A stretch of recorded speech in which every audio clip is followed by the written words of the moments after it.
અંકલેશ્વરના ગડખોલ ગામની માયાનગરીમાં થયેલ 13,66,000ની ચોરીમાં સિકલીગર ગેંગની સંડોવણી સામે આવી છે. માત્ર 8 દિવસમાં જ એલસીબી પોલીસે ચોરીનો ભેદ ઉકેલી હાંસોટ રહેતા સિકલીગર ગેંગના સાગરીતને ઝડપી પાડ્યો હતો. 12મી મેના રાત્રે આ ઘટના બની હતી. ગડખોલ ગામની માયાનગરી સોસાયટીના મકાન નંબર B13માં રહેતા નિવૃત્ત ચંદ્રેશ્વર યાદવના ઘરને તસ્કરોએ નિશાન બનાવ્યું હતું. ચંદ્રેશ્વર યાદવ ગ્રાઉન્ડ ફ્લોરનું તાળું મારીને ઉપરના માળે સૂવા ગયા હતા. રાત્રિ દરમિયાન આરોપીએ મકાનમાં પ્રવેશ કર્યો હતો. તેને કબાટમાંથી સોના ચાંદીના દાગીના અને રોકડ રકમ મળી કુલ રૂપિયા 13,66,000ની માલમત્તાની ચોરી કરી હતી. બી ડિવિઝન પોલીસ મથકે નોંધાયેલી ફરિયાદ બાદ તપાસ શરૂ કરવામાં આવી હતી.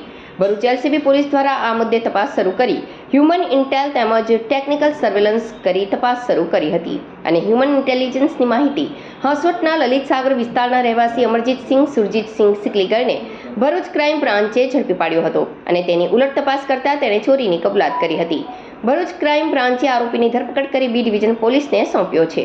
પોલીસે આરોપીને પૂછપરછ કરી રહી છે. આરોપી અન્ય કોઈ ચોરીના ગુનામાં સંડોવાયેલા છે કે કેમ તે દિશામાં તપાસ ચાલી રહી છે.